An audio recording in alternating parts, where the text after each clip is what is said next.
রমাজানের প্রস্তুতি নাম্বার 1, আমার সাথে বলেন, রমাজানের প্রস্তুতি নাম্বার 1 হচ্ছে যত দুনিয়াবি কাজ আছে সেই কাজগুলোকে কমিয়ে ফেলবো। দুনিয়াবি কাজগুলো কি করবো, মানে দুনিয়াবি যত কাজ, যত ব্যস্ততা যা আছে এগুলোকে কমায় নিয়ে আসবো, যাতে রমজান মাসে আমাকে বেশি বাইরে দুনিয়াবি প্রয়োজনে বাইরে বের হতে না হয়, বেশি ব্যস্ততা আমাকে দুনিয়ার জন্য না করতে হয়।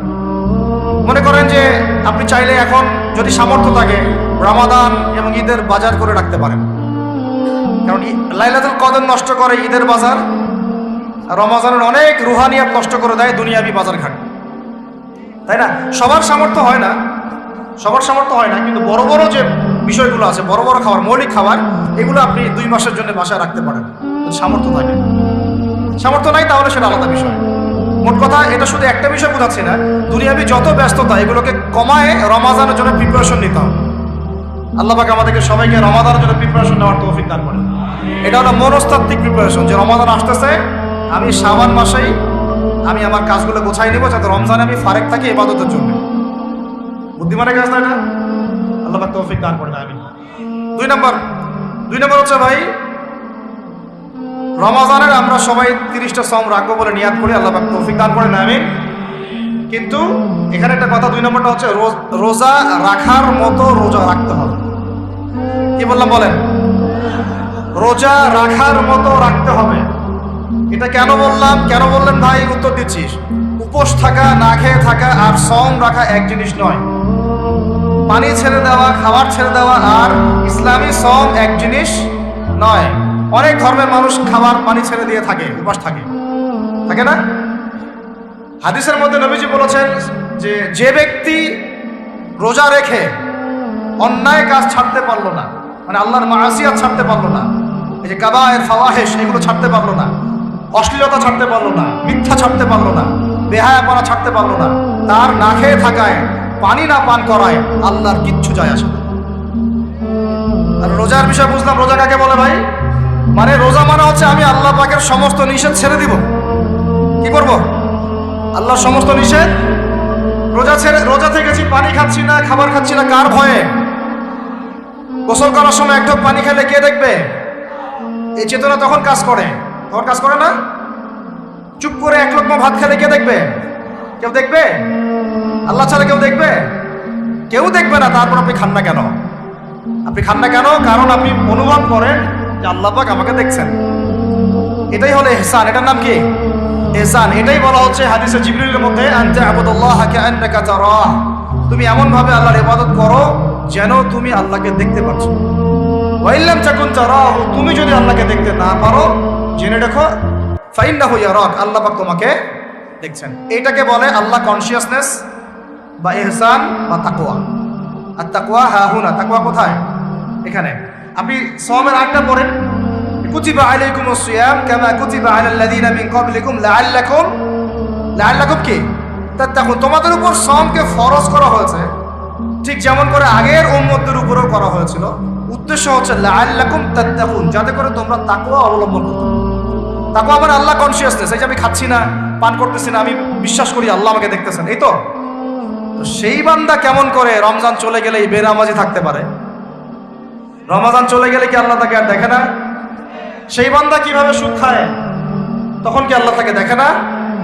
সেই বান্দা, একই বান্দা কিভাবে জেনা করতে পারে? মেয়েকে নিয়ে কেমন করে বাইকে ঘুরতে পারে? কেমন করে গায়রা মাহরামের সাথে আমরা করতে পারি, ফ্রি মিক্সিং করতে পারি? কেমন করে সে সমকামিতার দিকে ধাবিত হতে পারে? কেমন করে সে জুয়া খেলতে পারে? কেমন করে সে মাদক খাইতে পারে? কেমন করে সে আল্লাহ দ্রোহী আইন বাস্তবায়ন করতে পারে? যদি সে এই চেতনা থাকে যে আল্লাহ আমাকে দেখছেন। এই চেতনাটাকে বদ্ধমূল করার জন্যই রমাজান আসে। বলেন সুবহানাল্লাহ। আমি বুঝাতে পারলাম রোজা রাখার উদ্দেশ্যটা কি? ওই জিনিসটাকেই আমাদের ভিতরে ইনস্টল করাই হলো উদ্দেশ্য। লাআল্লাকুম, অবশ্যই বলেন লাআল্লাকুম তাত্তাকুন। তাকওয়া কি কিনতে পাওয়া যায় বাজারে? এই যে আল্লাহ পাক আমাকে দেখছেন, আমি খাবো না, আল্লাহ আমাকে দেখছেন, আমি পান করতে পারবো না, আমার রেস্ট্রিকশন আছে, পিপাসায় গলা ফেটে যাচ্ছে একেবারে রোদের মধ্যে, তাও খাচ্ছি না কেন? কার ভয়ে? ওইটাই জীবনের সব ক্ষেত্রে বাস্তবায়ন করার জন্যই রমজান আসে। বুঝতে পারি না? ওই চেতনাটাই, একই চেতনাটাই জীবনের সবগুলো কাজে বাস্তবায়ন করার জন্য কি আসে? রমাদানের সওম আসে। আমরা শুধু রোজার ফজিলত নিয়ে বয়ান করি, রোজা রাখলে 70 গুণ নাকি হবে না, 70 গুণ হবে, 700 গুণ বাড়াই দেবে। মূল কথা ফজিলত তো ফজিলত পাবোই, মূল কথা এইটা, তাকেও অবলম্বন করতে হবে। আল্লাহ পাক আমাদেরকে তৌফিক দান করেন। কয়টা বলছি বলেন ভাই? 2টা মনে থাকবে। 1, দুনিয়াবি কাজ কমায় ফেলা। 2, কি রোজা রাখার মতো রাখা। 3 নাম্বার হচ্ছে, এটা আমার নিজস্ব একটা পরামর্শ আর কি। 3 নাম্বার হচ্ছে রোজা রাখার জন্য আমাদের সাহারি করতে হয়, ইফতার করতে হয়। এই তো আল্লাহর ওয়াস্তে সাহারি এবং ইফতারে মুসলমানের মতো খাবার খাবেন, জানোয়ারের মতো খাবার খাবেন না। সাহারি এবং ইফতার এই দুটোতে কি খাবেন? মুসলমানের মুমিনের মতো খাবার খাবেন, জানোয়ারের মতো খাবার খাবেন। আল্লাহ পাক বোঝার তৌফিক দান করেন। মানে আমরা কিন্তু সাহারিতে কি করি জানেন? 7 পেট খাই। কয় পেট? নবীজি বলেছেন খাবে পেটের 1 ভাগ খাবার, 1 ভাগ পানি, 1 ভাগ, আবার বলি 1 ভাগ খাবার, 1 ভাগ পানি, 1 ভাগ। কার পেট খালি আছে এখন খাওয়ার সময় খাওয়ার টেবিলে? আমাদের ওস্তাদরা বলেন যে মুসলিম উম্মাহ, আমাদের ওস্তাদরা বলেন যে মুসলিম উম্মাহ খাবার টেবিলে হেরে গেছে, সে কখনো জিহাদের মাঠে জিততে পারবে না। বুঝতে পারেন নাই? বুঝতে পারলাম না? যারা খাবারের টেবিলেই হেরে গেছে, এখানেই তো আপনি সুন্নাহ মাফিক খাইতে পারতেছেন না, প্রবৃত্তির কাছে হেরে গেলেন, গপ গপ গপ গপ করে খাচ্ছি 7 পেট ভর্তি করে। এখানে তো খাবারের সামনেই হেরে গেলাম, প্রবৃত্তির সামনে।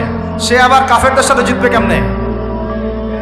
জিতবে আগে নিজের প্রবৃত্তির উপর জিহাদের উপর জিততে হবে। আমার মন চাচ্ছে যে না করি, করবো না, এটার নাম জিহাদ, এটাও জিহাদ। মন চাচ্ছে সুদ খাই একটু, খাবো না, এটার নাম কি? জিহাদ। মন চাচ্ছে নামাজ না পড়ি, ঘুমায় থাকি, মন চাচ্ছে না, মন বলতেছে ঘুমাই ঘুমাই ঘুমাই, কিন্তু নামাজ পড়তে হবে। এই যে উঠলাম, ওযু করলাম, গেলাম, এর নাম কি?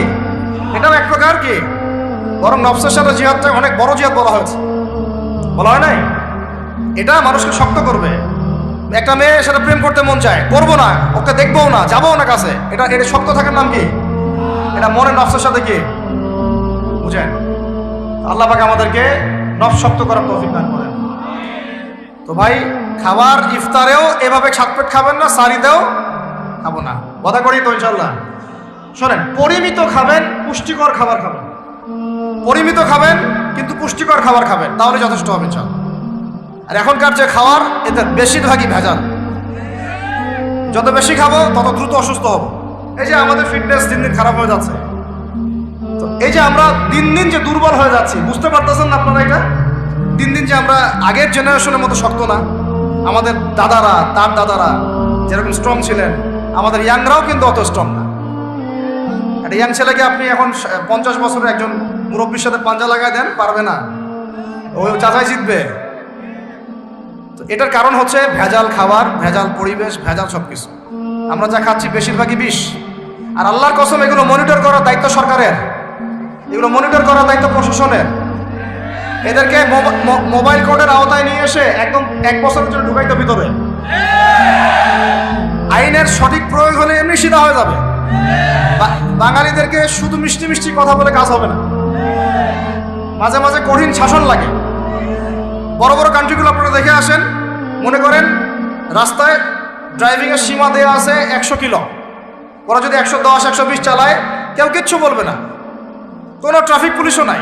মোবাইলে একটা মেসেজ চলে আসবে যে তোমার এই 1500 রিয়াল 2000 রিয়াল জরিমানা করা হয়েছে। দিবা না, ড্রাইভিং লাইসেন্স বাতিল। ওটা বাতিল তো হবেই, 6 মাসের জন্য জেল খাটবা। বাপ বাপ করে টাকা দিয়ে আসবে। টাকা না দিলেও আর ভয়ে চালাবে না, বাবারে বাবা একবার 1500 রিয়াল খাইছি আর আবার খাওয়া যাবে। আইন শুধু থাকলে হয় না, আইনের একটা কঠোর বাস্তবায়ন থাকতে হবে। এই জিনিসটা যদি থাকে, দেখবেন সমাজ ঠিক হয়ে গেছে। আল্লাহ পাক আমাদের সবাইকে কথাটা মন থেকে বোঝার তৌফিক দান করেন। আমরা কি কারো শত্রু? আমরা সবার শুভাকাঙ্ক্ষী। যদি এই জিনিসটা শক্তভাবে বাস্তবায়ন করা যায়, দেখবেন খাবারের ভেজাল এমনি বন্ধ হয়ে গেছে। মানুষকে মেরে ফেলতেছে খাবার দিয়ে, আর 3 দিনের বাসি তেল দিয়ে রান্না করছে, বললো একদম টাটকা রান্না, খেয়ে ফেলে। এই যে কোলেস্ট্রল বেড়ে গেল, ক্যান্সার হচ্ছে। গরু ইঞ্জেকশন দিয়ে ফুলায় ফাবায় মোটা তাজা করে ফেলায়, করে নাই? কি অবস্থা মানুষের বুদ্ধি! চালের মধ্যে এটা মিশাচ্ছে, ডালের মধ্যে ওইটা মিশাচ্ছে, পানির মধ্যে কি মিশাই দিচ্ছে, ড্রেনের পানি বলতেছে মিনারেল ওয়াটার। হ্যাঁ, ডাব খাবেন, ডাবের পানি আগে ইঞ্জেকশন দিয়ে বের করে ফেলাইছে, আগে খাই ফেলছে, অল্প একটু বাকি আছে, ওটার দাম হাঁকাচ্ছে 150 টাকা। নিচ থেকে উপর পর্যন্ত আমাদের সমাজে খালি প্রতারণার প্রতারণা চলতেছে। এই কারণে আমাদের উপর থেকে আল্লাহর রহমত দিন দিন উঠে যাচ্ছে। আমাদেরকে সতর্ক হওয়া উচিত, আমাদেরকে সৎ হওয়া উচিত। সৎ হইতে পয়সা লাগে না, সৎ হইতে পয়সা লাগে? সবাই যার যার জায়গা থেকে ভালো হয়ে যায়, কিচ্ছু করা লাগবে না ইনশাআল্লাহ। আপনি মাদক খায়েন না, কেউ জোর করে মাদক খাওয়াবে? আপনি নিজে সুদ খায়েন না, কেউ জোর করে সুদ খাওয়াবে? এখানে কেউ মাদকের দোকান দিল, আমরা খাই না, ও দোকান নিয়ে চলতে পারবে না, টামটপলা বাঁধে চলে যাবে, কি করবে? চাইতে বাধ্য সে। আমরা খাইলে সে ব্যবসা করবে। আল্লাহর ওয়াস্তে আমরা কোনো রকম প্রতারণার কাছেও যাব না, হারামের কাছেও যাব না, এবং অন্যকে আমরা প্রতারিত করবো না ইনশাআল্লাহ। বাজার মার্কেটে একটা অনেক জটিল বিষয়। রমজান মাস আসলেই দেখবেন দাম বাড়া শুরু হয়েছে। এখনই অসাধু ব্যবসায়ী যারা, ওরা রিস্টোর করে ফেলাইছে, ওরা আবার সিন্ডিকেট করে ফেলবে যে এই দামের বাইরে যাবে না। তখন আবার দেখবেন যে সরকার বিপাকে পড়ে গেছে, দাম আর কন্ট্রোল করতে পারতেছে না, তখন ভর্তুকি দেওয়া লাগতেছে, আবার ওদেরকে আইনে আনা লাগতেছে। মানে আমরা নিজেরাই ঠিক নাই। কারা ঠিক নাই? আমরা নিজেরাই ঠিক নাই। এই কারণেই তো আমরা মানে আমাদের সমাজের উপর থেকে আল্লাহ পাকের রহমত বরকতটা উঠে যাচ্ছে দিন দিন। আপনি দেখে নিন, যে পণ্যের দাম এখন 200 টাকা, রমজান মাস আসলে দেখবেন 250 টাকা 300 টাকা বাড়াই দিচ্ছে। এটা ব্যবসায়ীরা করবে, অনেকেই, অনেক অসাধু ব্যবসায়ী করবে, অনেকেই করবে, এখনো চলতেছে। আমাদের বাংলাদেশে এমন কিছু নাই যেটা উৎপন্ন হয় না। আমরা যদি আমাদের এখানে সঠিক জাকাত ভিত্তিক অর্থনীতি থাকতো, সততা থাকতো, ইনসাফ থাকতো, আমানত থাকতো, আমাদের জিনিস আমরা খেয়ে শেষ করতে পারতাম না, এরপর বাকিটা রপ্তানি করতে পারতাম। অনেক কথা ভাই, এগুলো অর্থনীতির বিষয়, আরেকদিন কথা হবে ইনশাআল্লাহ।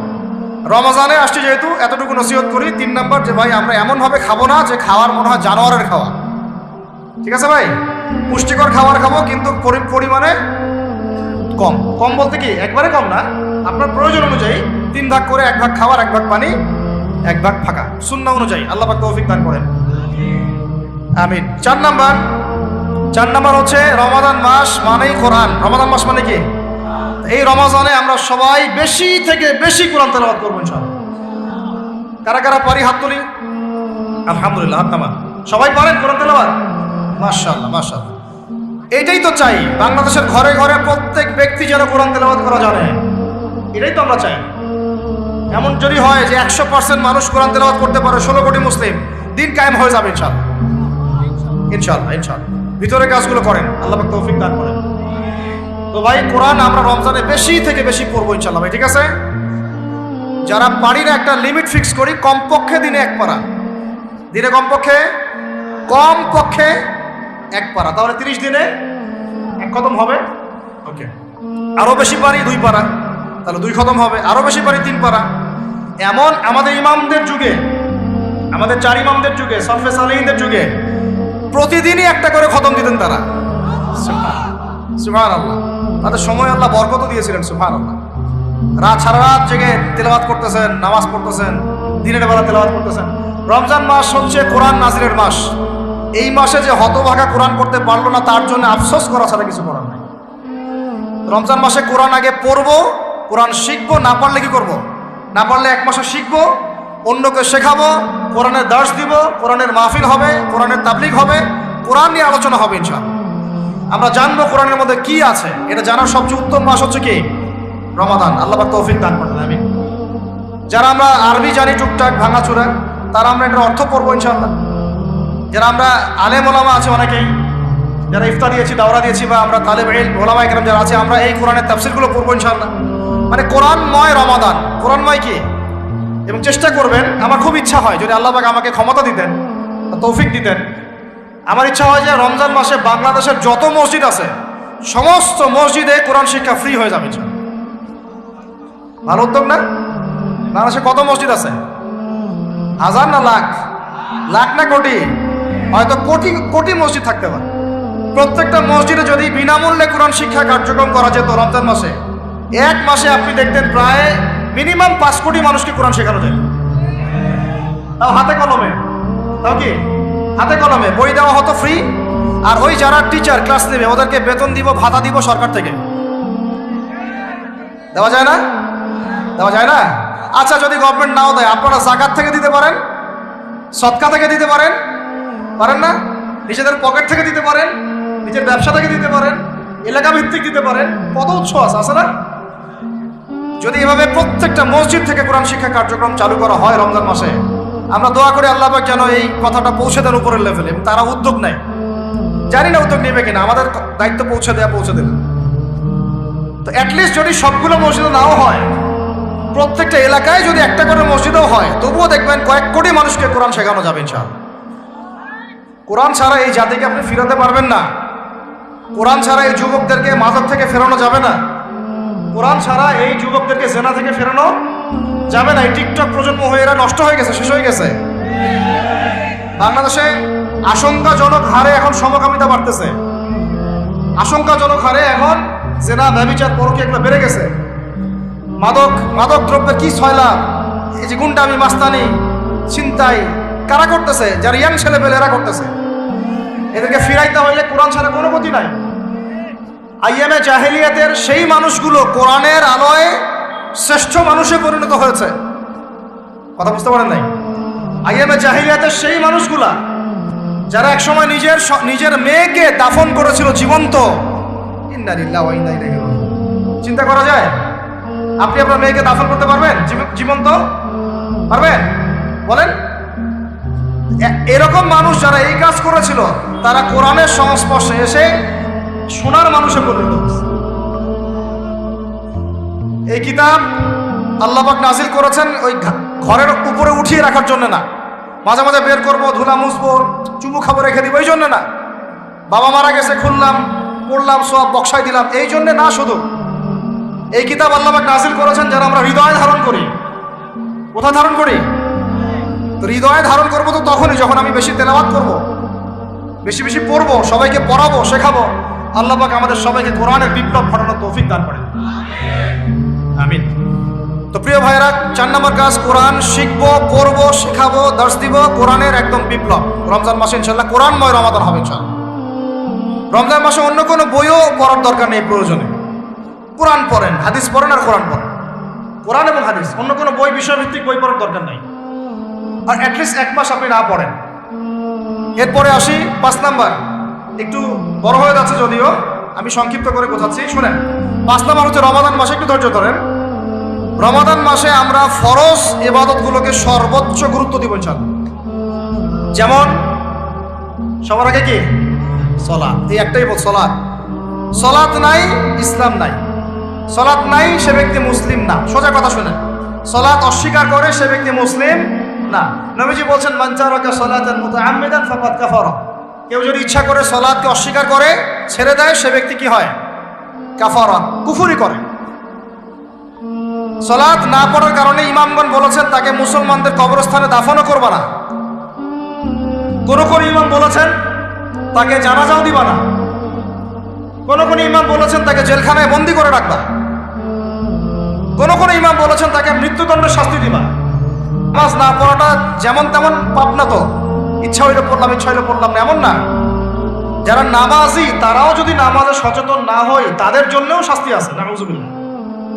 ফাওয়াইলুল লিল মুসাল্লিন আল্লাযীনা হুম আন সালাতিহিম সাহুন আল্লাযীনা হুম ইউরাউনা ওয়া ইয়ামনাউনাল মাউন। এখানে বলা হচ্ছে মুসল্লিদের জন্য দুর্ভোগ, যে মুসল্লিরা নামাজ সম্পর্কে গাফেল, উদাসীন। আবার যারা মানুষকে দেখানোর জন্য নামাজ পড়ে এবং এই যে ছোটখাটো সাহায্য করতে অস্বীকৃতি জানায়, সেটা মাউন পড়েন, তাহলে মুসল্লিদের জন্য গাফেলতির যদি শাস্তি হয়, তাহলে যারা পড়ে না ওদের কি হবে?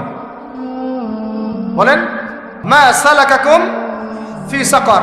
জাহান্নামে যখন ঢুকানো হবে, এই ফেরেশতারা জিজ্ঞাসা করবে, কিসে তোমাদেরকে জাহান্নামে নিয়ে আসলো? কি পাপ করছিলা? তারা বলবে, তখন তারা বলবে, ক্বালু, তারা বলবে, ওই জাহান্নামীরা বলবে, লাম নাকু মিনাল মুসাল্লিন। কি বলবে তারা? লাম নাকু মিনাল মুসাল্লিন, আমরা মুসল্লি ছিলাম না, আমরা নামাজ পড়তাম না। তাহলে বেনামাজির পরিণতি কি? বলেন, জাহান্নাম। ওয়ালাম নাকু নুতঈমুল মিসকিন, আর আমরা মিসকিনদেরকে খাবার দিতাম না। সুবহানাল্লাহ। আল্লাহ পাক আমাদেরকে সালাত আদায় করার তৌফিক দান করেন। রমাদান মাসে শক্ত করে নামাজ ধরবেন ইনশাআল্লাহ, আল্লাহ পাক তৌফিক দান করেন। 5 ওয়াক্ত নামাজ চেষ্টা করব জামাতে পড়ার জন্য। যদি জামাত ছুটেও যায় তাও পরে জামাত করে নেবেন, সেটাও না পড়েন অ্যাটলিস্ট বাসায় পড়বেন। রাজি আছেন? যে নামাজের সাথে আরো অনেক ফরজ আছে না? যেমন পর্দা কি ফরজ না ফরজ না? যাকাত ফরজ না ফরজ না? তারপরে আল্লাহ পাকের আনুগত্য করা এটা ফরজ না ফরজ না? রাসূলের আনুগত্য, তাওহীদ ফরজ না সুন্নাত?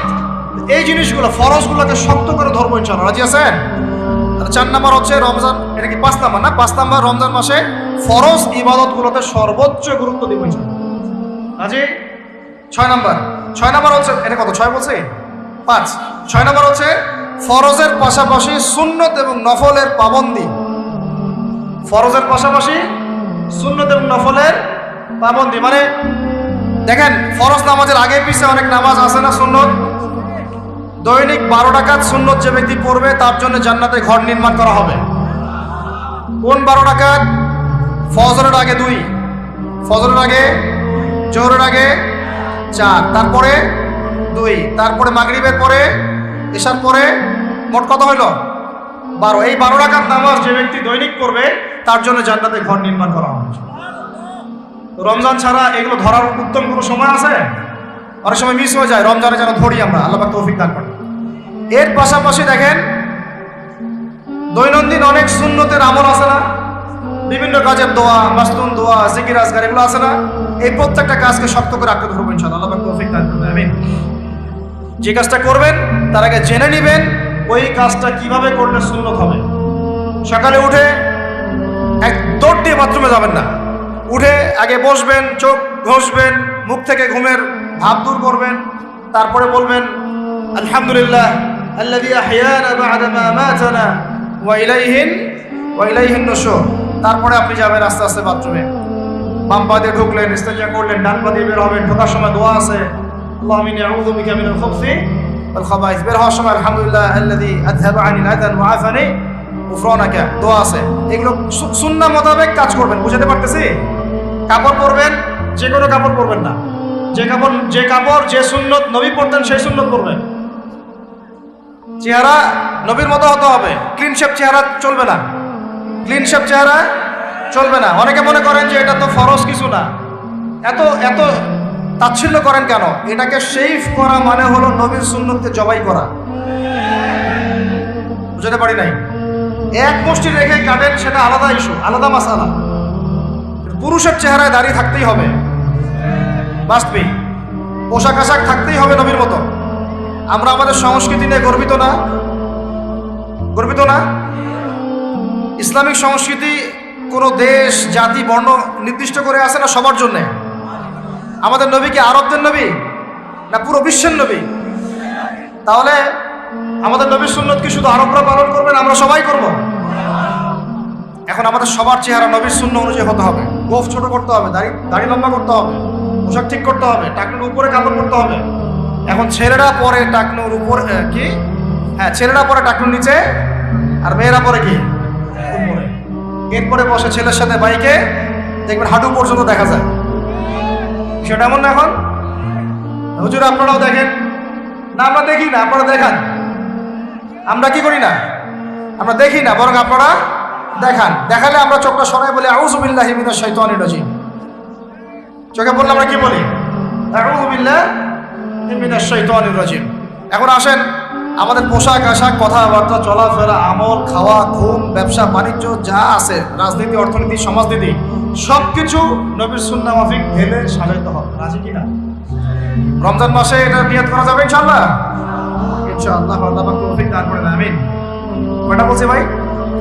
6টা। 7টা? 6টা। 7 নম্বর আসেন ভাই। 7 নম্বর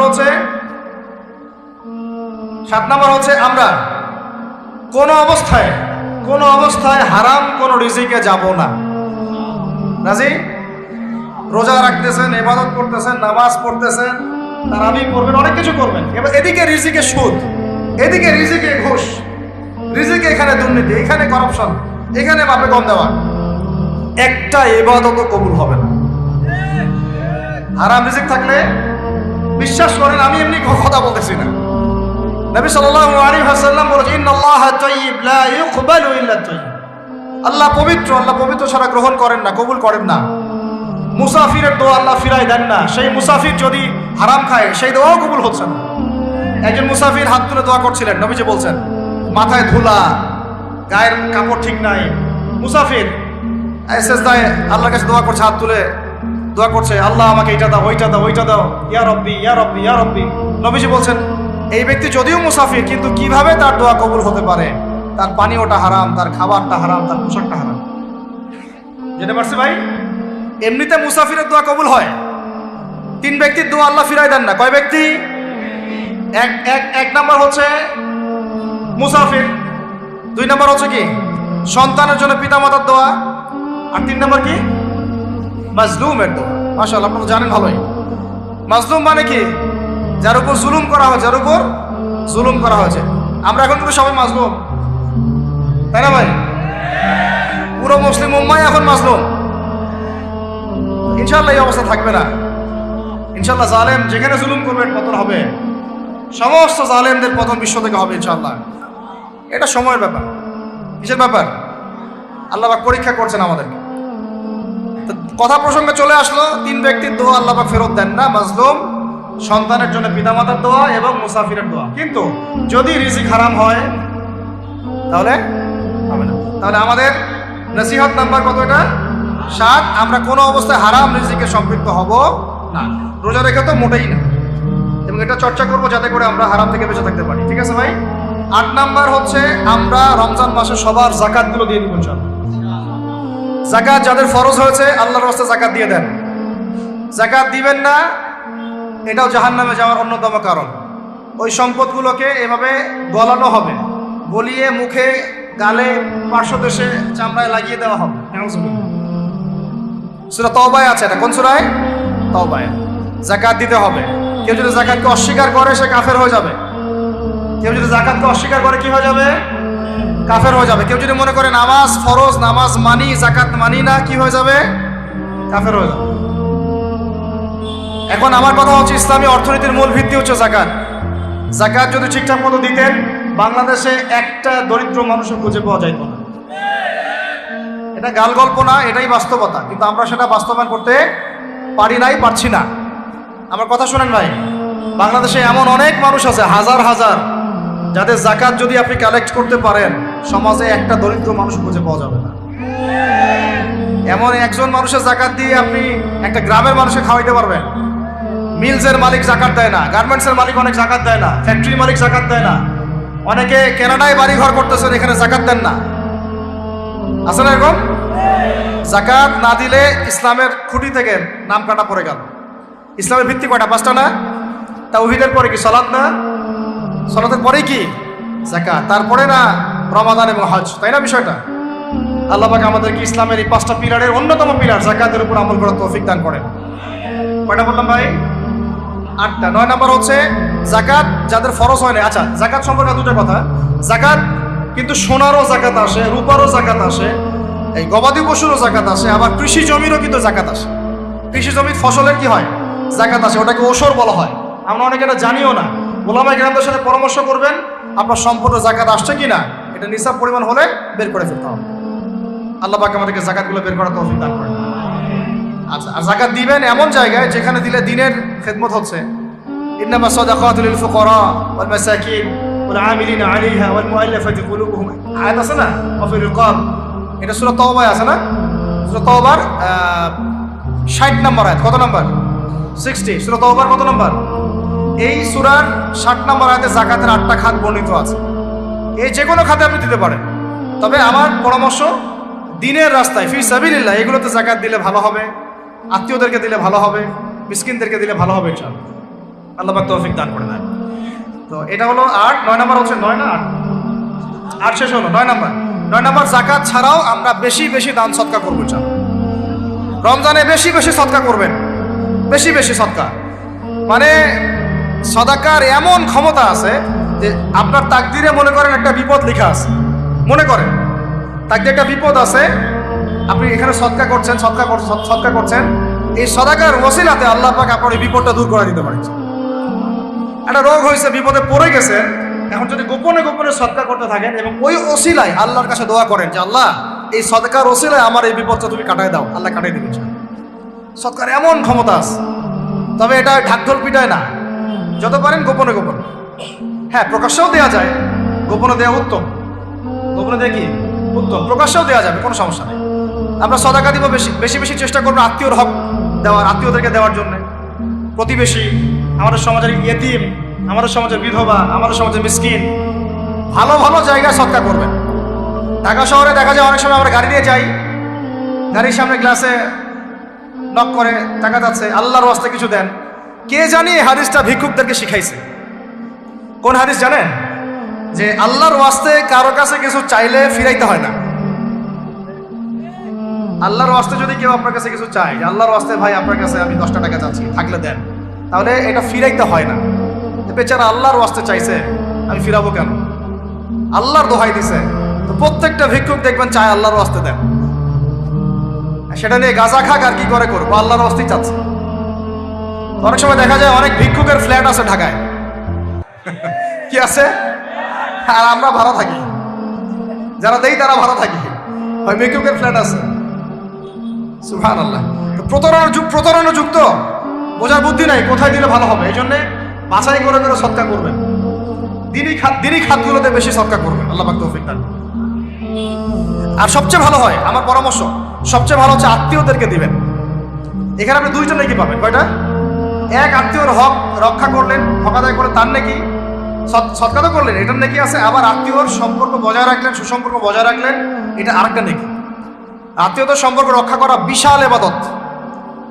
মানে এটা সিলাতুর রাহিম, এটা আল্লাহ পাকের আরশের সাথে ঝুলে থাকে।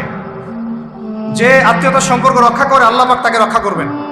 আত্মীয়তার সম্পর্ক যে নষ্ট করে দেয়, আল্লাহ পাক এই কেটে ফেলবেন। আত্মীয়তার সম্পর্ক নষ্ট করতে হয় না। আত্মীয়তার সম্পর্ক নষ্টকারী জান্নাতে যায় না। এটা না হাদিসটা ওস্তাদ? লা ইয়াদখুলুল জান্নাতা কাতিউর রহমি, মানে আত্মীয়তার সম্পর্ক, রক্তের সম্পর্ক যারা কাতি মানে কেটে ফেলে, তারা জান্নাতে যাবে না। তো প্রিয় ভাইরা, আমরা আত্মীয়তার সম্পর্ক রক্ষা করবো ইনশাআল্লাহ। আর আত্মীয়তার মধ্যে সবাই একরকম হয় না, এক এক মানুষ এক এক বুঝের। কেউ হয়তো আলট্রা মডার্ন, কেউ এক্সট্রা অর্ডিনারি মডার্ন, ঠিক আছে, কেউ দিনের ধার কাছেও নাই, কেউ নাস্তিক, এরকম আছে তো নাকি? তা আপনি সৌজন্যমূলক সম্পর্ক বজায় রাখবেন। সালাম কালাম বিনিময়ে আসলে মেহমানদারি করা, সৌজন্যমূলক সম্পর্ক কি করবেন? বজায় রাখবেন। আল্লাহ পাক আমাদেরকে বোঝার তৌফিক দান। কয়টা বলছি? 8 না 9? 9টা। 10 নম্বর হচ্ছে ভাই, রোজা রেখে বেশি বেশি ইস্তেগফার করবেন। কি করবেন বলেন? রোজা রেখে বেশি বেশি ইস্তেগফারের সবচেয়ে ছোট্ট বাক্যটা হচ্ছে আস্তাগফিরুল্লাহ ওয়া আতুবু ইলাইহি। কি বললাম বলেন? আস্তাগফিরুল্লাহ ওয়া আতুবু ইলাইহি। এইটুকু পারা যাবে না? দিনে কমপক্ষে 100 বার। কতবার? দিনে কমপক্ষে 70 বার বা 100 বার। দিনে কমপক্ষে 70 বার বা 100 বার। আরো বেশি পারলে আরো ভালো। ওই যে হিসনুল মুসলিম একটা বই আছে না, বা কিতাবুজ জিকির, কিতাবুদ দুআ, আল আসকার, এমন অনেক বই পাওয়া যায়। এই বইগুলো কিনবেন, ওখানে দেখবেন অনেক জিকির আজকার দেওয়া আছে, দৈনন্দিন জিকির আজকার দেওয়া আছে, তাসবিহ তাহলিল দেওয়া আছে, সকাল সন্ধ্যার মাসনুন দোয়াগুলো দেওয়া আছে। এগুলো মুখস্থ করেন। কিছু হলেই হুজুর দোয়া করে দেন, হুজুর ফুদিয়ে দেন, হুজুর পানি পরা দেন। আগে হুজুরের উপর ডিপেন্ডেন্সি কেন? নিজে আল্লাহর কাছে চাওয়া শিখেন। সেজদায় গিয়ে আল্লাহকে বলেন, আল্লাহ আমার অসুস্থ, আমি অসুস্থ, আমাকে শিফা দাও। সেজদায় গিয়ে বলেন, আল্লাহুম্মা আতিনা ফিদ দুনিয়া হাসানা ওয়া ফিল আখিরাতি হাসানা ওয়া কিনা আযাবান নার। হাত উঠান, আল্লাহকে বলেন, আল্লাহুম্মা আইনি আলা যিকরিকা ওয়া শুকরিকা ওয়া হুসনি ইবাদাতিক। আল্লাহকে বলেন, ইয়া শাফি, ইয়া আল্লাহ, ইয়া রহমান, ইশফিনি, আমাকে শিফা দান করো। আগে আল্লাহর সাথে কথা বলা শিখেন, তাই না ভাই? তারপরে দোয়া নিবেন, পানি পড়াও নিতে পারেন, ঝাড়ফুঁক নিতে পারেন, সেটা আছে বৈধতা অবশ্যই, এটাও ঠিক আছে। কিন্তু আগে আপনি আল্লাহকে চিনতে শিখেন। বেশি বেশি রোজা রেখে ইস্তেগফার করবেন। আল্লাহ পাক তৌফিক দান করেন, আমিন। একটা বইয়ের নাম বলেছে হিসনুল মুসলিম, আল আসকার, কিতাবুদ দুআ, এরকম অনেকগুলো বই আছে বাজারে। এগুলো কিনে বাসায় মুখস্থ করার চেষ্টা করেন। আল্লাহ পাক তৌফিক এনায়েত করেন, বলি আমিন। কয়টা বললাম? 10টা। 11 নম্বর, আমার মার্কিংটা উল্টা পাল্টা তো বুঝতে পারতেছেন, ঠিক আছে? 11 নম্বর হচ্ছে, শোনেন, 11 নম্বর হচ্ছে, দেখেন, কোরআন খুলবেন, দেখবেন প্রথমে রোজার প্রসঙ্গ যেখানে আসছে, কুতিবা আলাইকুমুস সিয়াম, সেখানে আগে আসছে সিয়ামের কথা, তারপরে আসছে শাহরুর রমাদান আল্লাযী উনজিলা ফীহিল কুরআন, কোরআনের কথা, তারপরে আবার আসছে ওয়াইদা সাআলাকা ইবাদি আন্নী ফাইন্নী করিব, দোয়া করার কথা। সুবহানাল্লাহ, কিসের কথা? প্রথমে আসছে রোজা রাখার কথা, তারপরে কোরআনের কথা, তারপরে আল্লাহর কাছে কি করার কথা? দোয়া করার কথা। যখন আমার বান্দারা তোমাকে জিজ্ঞাসা করে, যে আমার সম্পর্কে জিজ্ঞাসা করে, ওয়াইদা সাআলাকা ইবাদি আন্নী, বলো ফাইন্নী করিব, আমি কাছেই আছি। উজিবু দাওয়াতাদ দাঈ ইযা দাআন, দোয়াকারী যখন দোয়া করে আমি তার দোয়া শ্রবণ করি। সুবহানাল্লাহ। ফালিয়াস্তাজিবু লি ওয়াল ইউমিনু বি, আমি তার দোয়া শুনি, অতএব সেও যেন আমার কথা শুনে। সুবহানাল্লাহ। এবং আমার প্রতি ঈমান নিয়ে আসে। তাহলে রোজা রেখে বেশি বেশি কি করব বুঝে ফেলছেন? কি বলেন? দোয়া করবেন। কোরআনের পরে কিসের কথা আসছে? রোজাদারের দোয়া ফেরত দেওয়া হয় না। দোয়া কবুল হওয়ার অন্যতম একটা অস্ত্র হচ্ছে রোজা রেখে দোয়া। কেমন করে ফেরত দিবে? আল্লাহর জন্য আমরা না খেয়ে আসি, তাই না? আল্লাহ পাকের মায়া হবে না, দয়া হবে না? আমার বান্দা না খেয়ে আছে, আমার বান্দা পানি ত্যাগ করছে, আমার বান্দা স্ত্রী সহবাস ত্যাগ করছে, হালালগুলো ছেড়ে দিয়েছে আমার জন্য, তা আমি কেন তার দোয়া? অবশ্যই আল্লাহ পাক উপযুক্ত মনে করলে দোয়া কবুল করবেনই করবেন ইনশাআল্লাহ। দোয়া করার পদ্ধতি জানতে হবে। হারাম খাওয়া যাবে না, শিরক করা যাবে না, বেদাত করবো না। ইনশাআল্লাহ দোয়া করার আগে আল্লাহর প্রশংসা করব, নবী সাল্লাল্লাহু আলাইহি ওয়াসাল্লামের প্রতি দরুদ করব, ঠিক আছে? দোয়া কবুলের সময়গুলো বেছে বেছে দোয়া করব, ইনশাআল্লাহ দোয়া কবুল হবে। আল্লাহ পাক আমাদেরকে রোজা রাখা অবস্থায় বেশি বেশি দোয়া করার তৌফিক দান করবেন। কটা হচ্ছে? 11। 12 নাম্বার হচ্ছে রমজান মাসে তারাবির নামাজ জামাতে পড়ব। কি বললাম বলেন? রমজান মাসে সালাতুত তারাবি জামাতে পড়ব। এখন আমি আরো 3টা কথা বাড়াই দিচ্ছি। কেউ হজম করতে বললে করেন, যদি না করতে পারেন বদহজম হয়ে যায়, কিছু করার নাই। বদহজম যদি হয়ে যায় পরে আমাদের সাথে মাদ্রাসায় এসে বসেন, কিতাবপত্র খুলে দেখাবো, কথা হবে ইনশাআল্লাহ, ঠিক আছে? অনলাইন গরম করার দরকার নেই। রমজান মাসে আমরা তারাবির নামাজ পড়বো ইনশাআল্লাহ জামাতে। কোথায়? জামাতে ইনশাআল্লাহ। 1। 2 নাম্বার, তারাবির নামাজ পড়বো 20 রাকাত। কত রাকাত? 20 রাকাত। আর যদি বলেন যে আমি ভাই কম পড়েন, আপনি বাসায়, কোনো সমস্যা নেই, আপনি আপনার মতো করে বাসায় পড়েন, কোনো সমস্যা নাই। যদি ওমর রাদিয়াল্লাহু আনহু এর উপর আমল করে থাকেন, আমার আমল করতে কোনো সমস্যা নাই। যদি উসমান রাদিয়াল্লাহু আনহু 2 আযান চালু করে থাকেন, তাহলে আমার আমল করতে কোনো সমস্যা নাই। ওই যে হাদিসটা বলেছিলাম প্রথমে, কে নাজাত প্রাপ্ত ফেরকা? মা আনা আলাইহি ওয়া আসহাবি, আমি আর আমার সাহাবীরা যার উপরে আছি। আরেকটা হাদিস কি? আলাইকুম বিসুন্নতি ওয়া সুন্নতি খুলাফায়ে রাশিদিন মাহদিয়িন মিন বাদি, তোমাদের উপর অবধারিত হচ্ছে, ওয়াজিব হচ্ছে আমার সুন্নতকে আঁকড়ে ধরা এবং আমার সাহাবীদের সুন্নতকে কে আঁকড়ে ধরা। কার কার সুন্নত? আমার সুন্নতকে আঁকড়ে ধরো এবং আমার সাহাবীদের সুন্নতকে আঁকড়ে ধরো, খোলাফায়ে রাশিদার সুন্নতকে আঁকড়ে ধরো, যারা মাহদিয়িন হেদায়েত প্রাপ্ত মিন বাদি, আমার পরে।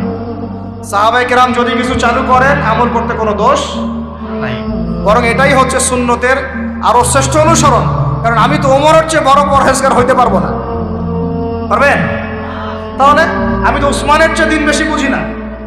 তিনি যদি 2 আযান চালু করতে পারেন, তাহলে আমি তাকে বেদাতি বলতে পারি না, নাউযুবিল্লাহ। যদি আমি তাকে এভাবে শব্দ প্রয়োগ করা হয়েছে বাংলাদেশে, উসমান রাদিয়াল্লাহু আনহু যদি 2 আযান চালু করে থাকে, ওটা বেদাত হয়ে গেছে, নাউযুবিল্লাহ। বলেন নাউযুবিল্লাহ। সাহাবীরা কিছু চালু করলে যদি বেদাত হয়, তাহলে সুন্নত হবে কি? তাহলে সুন্নত কোনটা হবে? তাহলে এ ব্যক্তি এরকম কথা যদি কেউ বলে থাকে, তাহলে তার উচিত হবে এখনই রুজু করে ফিরে আসা, অহংকার না করা, হঠকারিতা না করা, এখনই ইস্তেগফার করে তওবা করে ফিরে আসা। আল্লাহ মাফ করে দিবেন ইনশাআল্লাহ। আর এর উপর হঠকারিতা থাকে না, ওসমান রাদিয়াল্লাহু আনহু যদি 2 আযান চালু করে থাকে, তিনি ভুল করেছেন, তিনি বেদাত করেছেন, নাউযুবিল্লাহ। বিশ্বাস করেন, সাহাবীদেরকে এভাবে কটাক্ষ করলে, আন্ডারএস্টিমেট করলে, এভাবে কথাবার্তা বলে, শানের খেলাফ কথা বললে ঈমানও চলে যেতে পারে। আমরা নবীকে মানবো সাহাবীদের মানদণ্ডে, সাহাবীদের বুঝের উপর আমাদের বুঝ না। আমি বুঝাতে পারতেছি না। নবীকে মানবো, অবশ্যই মানবো। কার মাধ্যমে? কাদের মধ্য দিয়ে? সাহাবাদের তরিকার মধ্য দিয়ে। সাহাবাদের তরিকা আমি কি ধাপাস করে পাবো? তাবেঈ লাগবে, তাবেঈ লাগবে। এই সিলসিলা মেনটেন করে আমাকে মানতে হবে। কোরআন এবং হাদিস তো সবার বাসায় আছে। আপনাকে যদি আমি এখন বলি যে ক্রিপ্টোকারেন্সি হালাল না হারাম, আপনি কি বের করে দিতে পারবেন এখন আমাকে? পারলেও আপনার আরো 15-20 বছর পড়াশোনা করতে হবে, তারপরে যারা এগুলো নিয়ে গবেষণা করে তাদের কাছে আসতে হবে, জিজ্ঞাসা করতে হবে, বলতে হবে, তারা ফতোয়া দিলে মানতে হবে। ফাসআলু আহলা যিকরি ইন কুনতুম লা তা'লামুন, তোমরা আহলে জিকিরদেরকে জিজ্ঞাসা করো, আহলুল ইলমদেরকে জিজ্ঞাসা করো যে বিষয় তোমরা জানো না। তাহলে আমাদের সমাজে এরকম অনেক ফিতনা চলতেছে, অনলাইনে এই ফিতনাগুলো অনেক বেশি। আর ইয়াং ছেলেপেলেরা এখন দিন শেখে অনলাইন থেকে, এরা দিন মাদ্রাসায় এসে শিখতেছে না। স্পেশালি যারা জেনারেল লাইন থেকে আসছেন তাদের সমস্যা আরও বেশি, এবং তারা অনেকে বিভ্রান্ত হয়ে যাচ্ছেন। তাই আমি রিকোয়েস্ট করব, কথা অন্যদিকে নিয়েন না, আমি আপনার দুশ্মন না, আমি আপনার বন্ধু, শুভাকাঙ্ক্ষী। আপনাদেরকে ওলামায়ে কেরামদের সোহবতে আইসা দিন শিখতে হবে, অ্যাপস থেকে দিন শিখবেন না। অ্যাপস থেকে একবারে হাদিসের রেফারেন্স পাইছি, বাস কাম সারা। জি না, ওই হাদিস তাহাকিক করার ব্যাপার আছে, উসুলের ব্যাপার আছে, আসমা ও রিজালের ব্যাপার আছে, তাআলিলের ব্যাপার আছে, অনেক বিষয় আছে। একটা মাসালা ইস্তেমবাদ করতে হলে অনেকগুলো বিষয় একসাথে লাগে। আর অনলাইনে শায়েখ হওয়ার জন্য কিছু লাগে না, খালি পড়র করতে পারলেই হয়। অনলাইনে যে কোরআন তেলাওয়াতও করতে পারে না সেও শায়েখ হয়ে বসে আছে। শুধু শায়েখ না তো, মহাপণ্ডিত, সে পুরা ওলামায়ে দেওবন্দের সাথে একাই বাহাস করতে পারবে। এটা বলছে যে আরে ওলামায়ে দেওবন্দ আর কি, সবগুলোকে ডাকো, সব ওলামায়ে দেওবন্দ এক পাশে বসবে, সে আরেক পাশে বসবে, ও বলে একাই যথেষ্ট। এটা মানসিক রোগী, এগুলো কি মানসিক রোগী। তো মানসিক বিকারগ্রস্তদের থেকে দিন শেখার চাইতে আপনার দিন মাদ্রাসায় গিয়ে শেখা অনেক ভালো। মানসিক বিকারগ্রস্তদের থেকে দিন শেখা বাদ দিয়ে মাদ্রাসায় গিয়ে ওলামায়ে কেরামের সাথে পরামর্শ করে দিন শেখেন। আল্লাহ পাক তৌফিক দান করেন। ইয়াংদেরকে আমি বারবার এটা নসিহত করতেছি, ইয়াংরা অনেকে পাপ পিছলায় চলে যান। অনেক ভাই ওলামায়ে কেরামের সোহবতে থাকেন, ইনশাল্লাহ আপনি সেফ অ্যান্ড সাউন্ড থাকবেন। তাদের মধ্যে যদি ইখতিলাফ যদি হয় কোনো মাসালায়, এবং একাধিক মাসালাও যদি প্রমাণিত হয়, দুইজন ভাই দুইটার উপর আমল করেন, কোনো সমস্যা নেই। বনু কুরাইজায় গিয়ে একদল আসর পড়েছেন রাদিয়াল্লাহু আনহুম আজমাইন, সাহাবীদের মধ্যে, আর একদল আসর পড়ে গিয়েছেন। নবীজি কি বলেছেন, দুজনের মধ্যে অমুক ঠিক আর অমুক বেঠিক। দুজনকে বলেছেন তোমরা দুইজনে ঠিকের উপর আসো, সমস্যা। এরকম বুঝগত পার্থক্য থাকতে পারে, ইখতিলাফি মাসালা থাকতে পারে, ওইগুলোকে নিয়ে এভাবে সমাজকে বিচ্ছিন্ন করবেন না, বিভক্ত করবেন না। তো এখানে প্রমাণিত একটা চিরায়ত একটা আমল সলফে সালিহিন যুগ থেকে চলে আসছে। আমরা তারাবি জামাতে পড়বো ইনশাআল্লাহ, 2 সর্বোচ্চ সংখ্যায় পড়বো ইনশাআল্লাহ। আমরা 20 রাকাত পড়বো ইনশাআল্লাহ। আপনি যদি 8 রাকাত বা 12 রাকাত 14 রাকাত 15 রাকাত পড়তে চান পড়েন, কোনো সমস্যা নেই। আপনার সাথে আমি যুদ্ধ করতে যাবো না, এটা তো ফরজ না। ফরজ কি? যুদ্ধ করার দরকার নেই, পড়তেছে পড়ুক, সমস্যা নাই। আমরা 20 রাকাত পড়বো ইনশাআল্লাহ, সমস্যা আছে কোনো? কেউ যদি 20 রাকাতকে বেদাত বলে তখন সমস্যা হবে। যদি কেউ 20 রাকাতকে কি বলে, বেদাত বলে, তখন সমস্যা হবে। তখন বলবো যে মাদ্রাসায় আসেন, বসেন। মাদ্রাসা আসতে চায় না, অনলাইনে ভাস চায়, মাদ্রাসা আসতে চায় না। কারণ মাদ্রাসা আসলে বইপত্র পড়তে বলবো যে এই যে আরবি কিতাবটা পড়েন, পড়তে পারবে না। আমি তিনটা কথা বলেছি, জাস্ট কিচ্ছু করতে হবে না। বাহাসের 3টার যে কোনো একটা যদি করতে পারে আমরা হেরে গেছি। ওলামায়ে কেরাম বলবো আমরা সবাই হেরে গেছি। যে কোনো একটা মেশকাতের ক্লাসের কোনো হাদিসের কিতাব, বা দাওরা ক্লাসের কোনো হাদিসের কিতাব, যে কোনো একটা, ধরেন যে ফয়জুল কালাম বা কি হাদিস আরবাঈন, অথবা ধরেন যে আল বুলুগুল মারাম মিন আদিল্লাতিল আহকাম, মিশকাতুল মাসাবি, এরকম কিছু কিতাব, রিয়াদুস সালিহিন, এরকম মূল জামাত মাসহাফগুলো আছে, নুসখাগুলো খুলে দেওয়ার কাজ, যে একটু পড়ে শোনা হাদিসে কি লেখা আছে। যদি পড়ে দিতে পারে, রিডিংটা পড়ে দিতে পারে, হেরে গেছে, আর লাগবে না কিছু, ব্যাস এতটুকু। আর যদি বলে যে না এটা পারতেছি না, তা আরো সহজ করে দিচ্ছি, তাহলে আল্লাহর কিতাব খুলে দেয়া, আল্লাহর কিতাব খুলে যে কোনো একটা পৃষ্ঠা খুলে দিয়ে খালি বলবো যে এই পৃষ্ঠাটার একটু অর্থটা বলে শোনা। এই যে এই পৃষ্ঠাটার খুললাম, এটা কোন সূরা? সূরা কলম। ইন্না রাব্বাকা হুয়া আ'লামু বিমান দাল্লা আন সাবিলিহি ওয়া হুয়া আ'লামু বিল মুহতাদিন।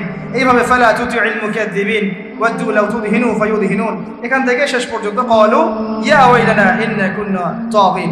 জাস্ট এটা পড়ে অর্থটা বলেন কি লেখা আছে। যদি অর্থ বলতে পারে, হেরে গেছে, বাস, আর কিছু লাগবে না।